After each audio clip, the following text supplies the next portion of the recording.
नमस्कार दोस्तों, स्वागत है आपका साइंस जर्नी में। आपने तमाम सोशल मीडिया, न्यूज मीडिया में देखा होगा, आए दिन अंधविश्वास में फंसकर ब्राह्मण धर्म के फॉलोअर अपने स्वार्थ के लिए, अपने लाभ के लिए कभी अपने बच्चे का ही गला रेत देते हैं, कभी अपनी माँ का, बहन का, तो कभी बाप का। कोई कोई तो पूरे अपने खानदान को ही मार डालता है और इसे ये लोग कहते हैं देवी देवता को खुश करने के लिए बलि चढ़ाना। आप ये सोच रहे होंगे कि 21वीं सदी में भी पशु बलि तो मुस्लिम करते हुए पाए जाते हैं बकरा ईद के दिन, और हिंदू भी नवरात में और अलग अलग मौकों पर पशु बलि देते पाए जाते हैं। लेकिन ये नर बलि देने की प्रथा कौन से शास्त्रों में और धर्म ग्रंथों ने दे रखी है? तो बिल्कुल भी मत चौंकिए, ये ब्राह्मण ग्रंथ में इतनी ज्यादा गंदगी है, चाहे वो मनुस्मृति हो, रामायण हो, महाभारत हो या वेद ही क्यों न हो, सब के सब ने पशु बलि के साथ साथ नर बलि देने का भी प्रावधान किया है। और इसी कारण से इनके फॉलोअर नर बलि देते हुए पहले भी पाए जाते थे और आज भी पाए जाते हैं। आइए मैं इनकी किताबें ही खोल कर दिखा देता हूँ। सबसे पहले तो आप ये समझिए कि ब्राह्मण ग्रंथों में दो शब्द इस्तेमाल किए गए हैं, नर मेध और पुरुष मेध। इसीलिए इसका मतलब समझना बहुत ही जरूरी है। नर मेध के बारे में निघंटु अध्याय 3 के 17 श्लोक में लिखा है, देवताओं को कोई चीज अर्पित करने की रस्म को वे लोग यज्ञ वह मेध कहा करते थे। जो चीज दी जाती थी वह शब्द पहले जोड़ा जाता था, यानी यज्ञ या मेध में अगर नर या पुरुष की बलि दी जाती थी तो उसे नरमेध या पुरुष मेध कहा जाता था। यानी कि निघंटु के अनुसार पुरुष मेध को ही नरमेध कहा जाता है। एक दूसरी किताब से भी देख लीजिए, इसका नाम है सप्तकल्प द्रुम, जो कि संस्कृत का विश्वकोश है। इसमें लिखा है, नरमेध शब्द मिद धातु से बना है जिसका अर्थ है हिंसा। अतः नरमेध वह यज्ञ विशेष है जिसमें पुरुषों व नरों का वध किया जाता है। यानी सीधी सी बात है कि नरमेध का मतलब है पुरुष की बलि चढ़ाना। अब आइए मैं वेदों के उदाहरण दिखाता हूँ कि कैसे उसमें नरमेध यानी कि पुरुष की बलि चढ़ाने की बात लिखी हुई है। यजुर्वेद के प्रसिद्ध भाष्यकार महिधर का नाम तो आपने सुना होगा। वीडियो 105 अगर आपने देखा होगा तो आप समझ गए होंगे, महिधर 13वीं-14वीं सदी के सबसे पुराने भाष्यकारों में से एक हैं और ब्राह्मणों के अनुसार उनका भाष्य 17वीं-18वीं सदी में दोबारा रिकंस्ट्रक्ट किया गया था। तो महिधर ने यजुर्वेद के दूसरे मंडल के 30वें मंत्र के भाष्य में नरमेध के बारे में लिखा है, जो ब्राह्मण या क्षत्रिय देवताओं से भी ऊंचे रुतबे तक पहुंचना चाहते हैं उन्हें पुरुष मेध यज्ञ करना चाहिए। यानी ब्राह्मण और क्षत्रिय अपने को ऊंचा रुतबा दिखाने के नाम पर यज्ञ के बहाने जिसका मन करे उसी की हत्या कर देते थे। अब आप समझ सकते हैं कि वेद किस तरह से ब्राह्मणों क्षत्रियों से धर्म के नाम पर अपने ही प्रजा के लोगों का बलि चढ़वाते आया है। आपने यहूदी बाइबल यानी कि ओल्ड टेस्टामेंट में एक कहानी सुनी होगी, जब अब्राहम अपने बेटे इसहाक की बलि चढ़ाने जाता है, यानी कि वो भी नरमेध करने जाता है, तो यहोवा इसहाक को बचा लेता है। ठीक इसी कहानी की कॉपी ऋग्वेद में भी की गई है। यहाँ पे इसहाक की जगह पे सुनहसेप का नाम आता है और बलि चढ़ाने वाला हरिश्चंद्र है। अब पूरा माजरा समझिए। ऋग्वेद जब आप पढ़ेंगे तो उसमें आप पाएंगे कि नरमेध यज्ञ पुत्र प्राप्ति के लिए कराया जाता था। इसमें एक जगह प्रसंग है कि सुनहसेप नामक एक व्यक्ति को बलि चढ़ाने के लिए यज्ञ मंडप में बांध दिया जाता है। फिर सुनहसेप वरुण की स्तुति करता है तो वरुण देवता उसे बलि चढ़ने से बचा लेता है। यानी ऋग्वेद पुत्र प्राप्ति के लिए नरबलि करवाने की बात करता है। अब आप खुद ही सबूत देख लीजिए। ऋग्वेद के मंडल 1 के 24 सूक्त के 13 मंत्र को देखें। सुनहसेप ने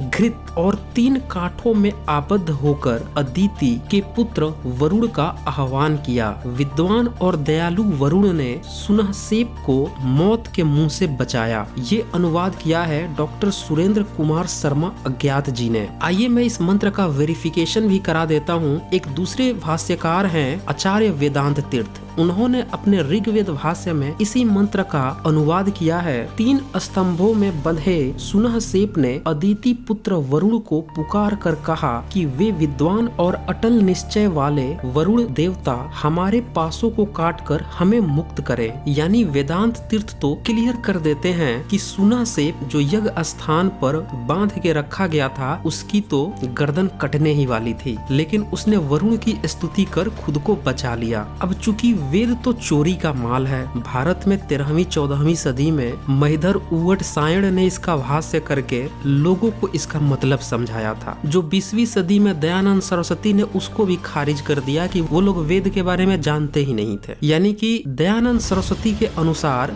वेद तो 1875 से ही जाना गया, वो भी उनके ही भाष्य से। उसके पहले लोग वेद जानते ही नहीं थे। और सही बात तो ये है कि 13वीं-14वीं सदी में जो महिधर उवट सायण बताए जाते हैं उनसे पहले वेद का भाष्य कोई जानता ही नहीं था। तो इसीलिए लोगों में बड़ा कंफ्यूजन है कि ये जो आप बता रहे हो कहीं ये गलत हो गया तो, ये कहीं इसका भाष्य नहीं हुआ तो। इसीलिए जो वेद हैं उनके व्याख्यान भी लिखे गए हैं। अब ये जो प्रसंग आप देख रहे थे ऋग्वेद में, इसकी व्याख्या ऐत्रेय ब्राह्मण में की गई है और ऐत्रेय ब्राह्मण में बाकायदे पूरी कहानी के साथ इस घटना को बताया गया है, जहाँ से आपको वेरीफाई भी हो जाएगा कि हाँ पुरुष वध की ही बात चल रही थी कि नहीं। अब ऐत्रेय ब्राह्मण के सप्तम कंडिका के अध्याय 3 को देखें, उसमें साफ साफ लिखा है राजा हरिश्चंद्र की कोई संतान न थी, अतः उसने वरुण देवता की मनौती की। वरुण देवता ने प्रसन्न होकर कहा तुम्हारे संतान तो होगी लेकिन तुम्हें बलि देनी होगी। फिर हरिश्चंद्र का एक बेटा पैदा होता है जिसका नाम रोहित रखा जाता है। और हरिश्चंद्र का कमाल देखिए कि वह बलि चढ़ाने के लिए एक ऋषि अजिगर्त के पास जाता है और उससे उसका बेटा सुनहसेप को खरीद कर ले आता है बलि चढ़ाने के लिए। और ये जो वेद में ऋषि मुनि बड़े चमत्कारी और बड़े वैज्ञानिक बताए जाते हैं, वो बलि के लिए अपना बेटा भी बेच देते हैं, इतना विज्ञान था उनके पास। और हरिश्चंद्र की चालाकी देखिए कि अपना बेटा जन्म लिया तो दूसरे का बेटा मरने के लिए खरीदने पहुंच गया। अब इतना विज्ञान आपको वेद में ही मिलेगा और कहीं नहीं मिलेगा। अब ये ऋषि का बच्चा सुनहसेप वरुण की स्तुति कर अपनी जान बचा लेता है। इससे एक बात तो साफ है कि ऋग्वेद और उसकी व्याख्या ऐत्रेय ब्राह्मण खुलेआम तौर पे नरबलि की बात करते हैं। अब यही नहीं, और भी कई सारी व्याख्यान हैं, जैसे सांख्यायन ब्राह्मण ब्रह्म पुराण में भी इसी तरह के पुरुष बलि की चर्चा है। डॉक्टर सुरेंद्र कुमार शर्मा अज्ञात जी लिखते हैं कि ब्रह्म पुराण और सांख्यायन ब्राह्मण में बस इतना ही अंतर है कि सुनहसेप को विश्वामित्र ने अपना ज्येष्ठ पुत्र बताकर बचा लिया था, न कि वरुण ने उसकी रक्षा की थी। अब यहाँ पे विश्वामित्र की बात आ ही गई है तो उसकी भी लगे हाथ गपोड़ लीला सुन ही लीजिए। वाल्मीकि रामायण के बाल कांड के 59 सर्ग के 12 से 21 श्लोक को आप देखें। इसमें वशिष्ठ के 100 पुत्र हैं और विश्वामित्र नया नया ऋषि बना हुआ था और धार्मिक अनुष्ठान यानी कि यज्ञ करवाना चाह रहा था, इसीलिए सबको बुलावा देता है। तो वहाँ पे जितने भी ब्राह्मण थे उसमें से बहुत सारे आने से इनकार कर देते हैं, क्योंकि जो क्षत्रिय से ऋषि बना था उसको वो लोग ब्राह्मण मानते ही नहीं थे, नीच मानते थे। इसी में वशिष्ठ के जो 100 पुत्र हैं वो भी उसे चंडाल कह के, नीच कह के आने से इनकार कर देते हैं उसके यज्ञ में। तो ये जो विश्वामित्र है इसको क्रोध आ जाता है। अब इस क्रोध में उस यज्ञ में ये वशिष्ठ के 100 पुत्रों की नरवेद कर देता है और नरमेध करने के लिए श्राप का इस्तेमाल करता है, श्राप दे देता है। क्या श्राप देता है वो सुन लीजिए। आज कालपास से बंधकर वे यमलोक में पहुंचा दिए गए। अब ये 700 जन्मों तक मुर्दों की रखवाली करने वाली, निश्चित रूप से कुत्ते का मांस खाने वाली मुष्टिक नामक प्रसिद्ध निर्दय चंडाल जाति में जन्म ग्रहण करे।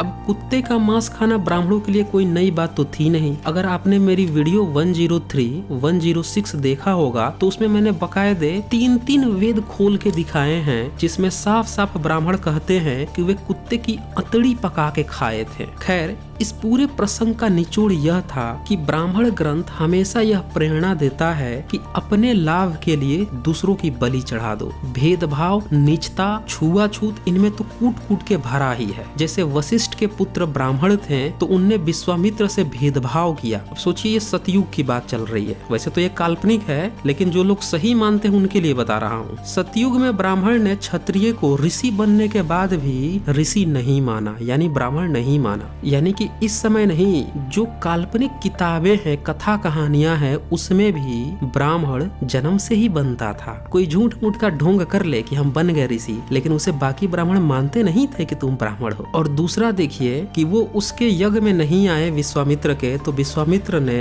उन 100 बच्चों को कुत्ते का मांस तक खिला दिया। अब इसी से आप समझ जाइए कि जितने भी भारत में उच्च पोस्ट हैं, उन सब पे ब्राह्मणों के ही बच्चे क्यों बैठे हुए हैं, क्योंकि वो बाकी दूसरों को नीच ही समझते हैं। ये सारा ढोंग है कि छुआछूत हट गया है, भेदभाव हट गया है। आप किसी भी इंटरव्यू में चले जाइए, आपको सूंघ लिया जाएगा कि आप किस कैटेगरी से आते हैं, और फिर आपको जॉब मिलना या न मिलना, अगर रिजर्वेशन नहीं है तो भूल ही जाइए। रिजर्वेशन होने के बाद भी सारे टॉप पोजीशन पे ब्राह्मण बैठा हुआ है, तो वो आपको जब नीच समझता है तो कैसे आपको ऊपर बैठा लेगा। और SC ST OBC के बच्चे जब टॉप पोस्ट पे नहीं जा पा रहे हैं तो बैठ के ये हरे रामा हरे कृष्णा कर रहे हैं। ये है सच्चाई। तो ये जो महिधर भाष्यकार थे, इन्होंने यजुर्वेद के 30 अध्याय का भाष्य किया है, उसमें बताया है उनने कि वह पूरी तरह से पुरुष मेध पर ही आधारित है। वे लिखते हैं इस यज्ञ में 184 पुरुष प्रयोग में लाए जाते थे। उन्हें यज्ञ मंडप के स्तंभों से बांध दिया जाता था, फिर उनके चारों ओर अग्नि घुमाई जाती थी। बाद में यह ब्रह्मा के लिए है, यह क्षेत्र के लिए है कहकर प्रत्येक को देवों के लिए चढ़ाया जाता था। तत्पश्चात इन्हें स्तंभों से खोल दिया जाता था। आपको एक बात मैं बता दूं, जब भी महिधर के भाष्य की बात हो तो आप हमेशा ही महिधर के भाष्य को ही ओपन कीजिए। मतलब वेद जो है वो मंदिर का घंटा है, जो आता है जिस तरह से मन करता है उसी तरह से बजा देता है और कहता है कि वेद में ये लिखा है, वेद में वो लिखा है। तो इसीलिए जो वेद के जो शुरुआती भाष्यकार हैं महिधर उवट सायण, उन्हीं की किताब खोलिएगा तो आपको ये मिलेगा। और मैं महिधर के ही भाष्य की बात कर रहा हूँ। यानी वेदों में जितना भी ज्ञान विज्ञान बताया गया है वो कुछ भी उसमें नहीं है, सिर्फ भाष्य का खेल है। जो जैसा भाष्य कर देगा वो वैसा उसमें से टपका लेगा। डॉक्टर रमेश चंद्र मजुमदार ने एसेंट इंडिया पृष्ठ 85-86 में लिखा है, जिस पुरुष को पुरुष मेध में बलि चढ़ाना होता था उसे 1 साल पहले से स्वतंत्र घोषित कर दिया जाता था। वर्ष भर वह हर तरह की इच्छा पूर्ति वेरोक टोक करता था। साल भर के बाद उसकी मालिश की जाती, फिर उसे मार दिया जाता और उसका मांस पका लेते थे। इस तरह वेदों की पोल, उसकी असभ्यता, उसकी नर बलि, पशु बलि, मांस, मदिरा भक्षण,